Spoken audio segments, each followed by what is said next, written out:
Breaking news. Welcome to today's headlines.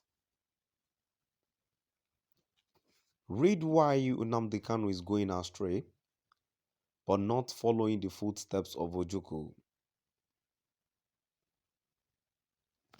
Read why Nnamdi Kanu is going astray but not following the footsteps of Ojukwu. So, my dear listeners, from wherever you're listening from, please stay tuned as I read today's news.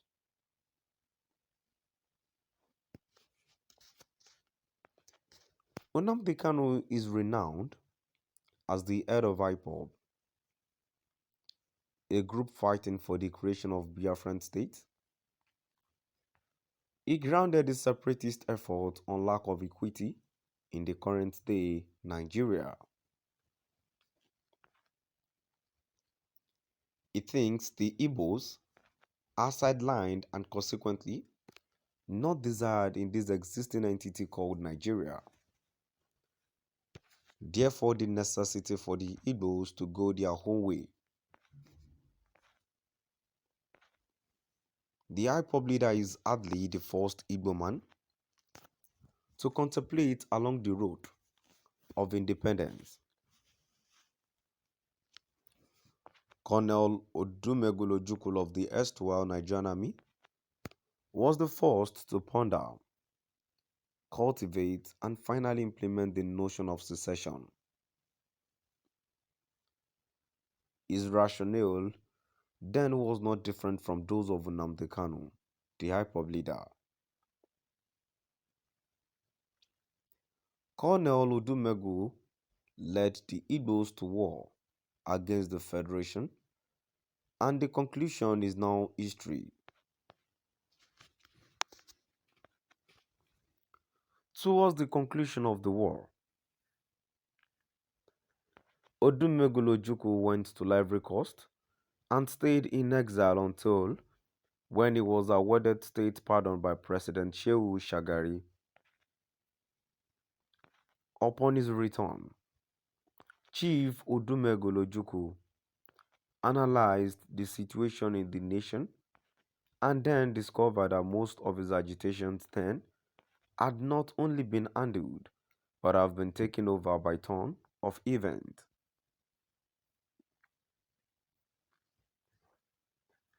He also learned that agitations may better be settled peacefully than taking up guns against one another.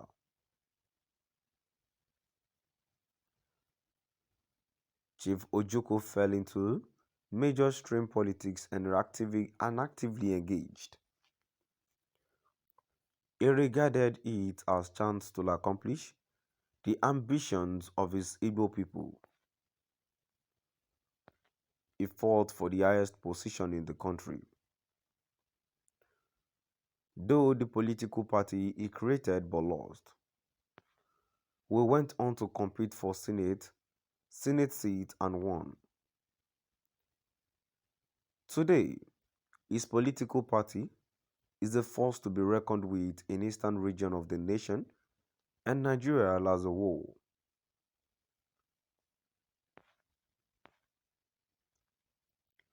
In contrast to Chief Ojukwu, Nnamdi Kanu was mostly unknown, even in the eastern portion of the nation, much alone the rest of the country until quite recently. He did not take part in any manner in political activity until he created IPOB, which does not comprise of famous individuals from his area.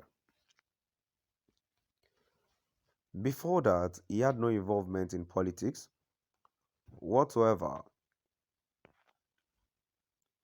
He never made any kind of promise to assist his people in any capacity, other than emerging to beat the drum of war as the only way to remedy what he saw as an injustice done to the Igbos.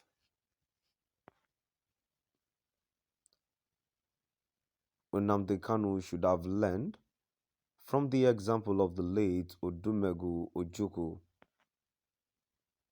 who fought in a war but eventually became involved in political activities in the country as a means of communicating the content and perspective of his people to members of other ethnic groups. Kanu should have followed in Ojukwu's footsteps.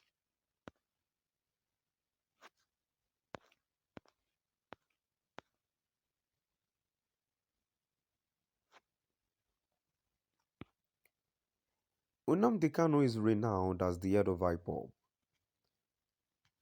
a group fighting for the creation of Biafran state. He grounded his separatist effort on lack of equity in the current day Nigeria. He thinks the Igbos are sidelined and consequently not desired in this existing entity called Nigeria. Therefore, the necessity for the Igbos to go their whole way.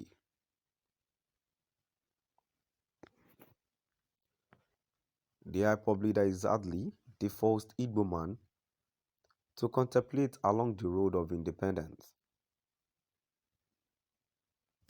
Colonel Odumego Ojukwu of the erstwhile Nigerian Army was the first to ponder, cultivate, and finally implement the notion of secession. His rationale then was not different from those of Nnamdi Kanu, the IPOB leader.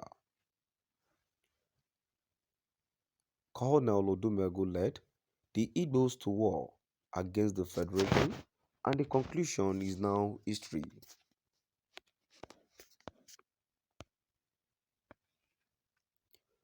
Towards the conclusion of the war, Odumego Ojukwu went to Ivory Coast and stayed in exile until when he was awarded state pardon by President Shehu Shagari.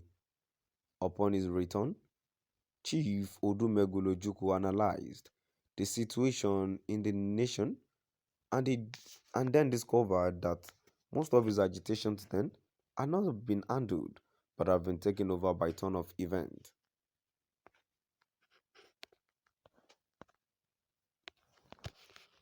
So my dear listeners, now I've come to the end of our today's news. Please do drop by at the comment section and let's know what your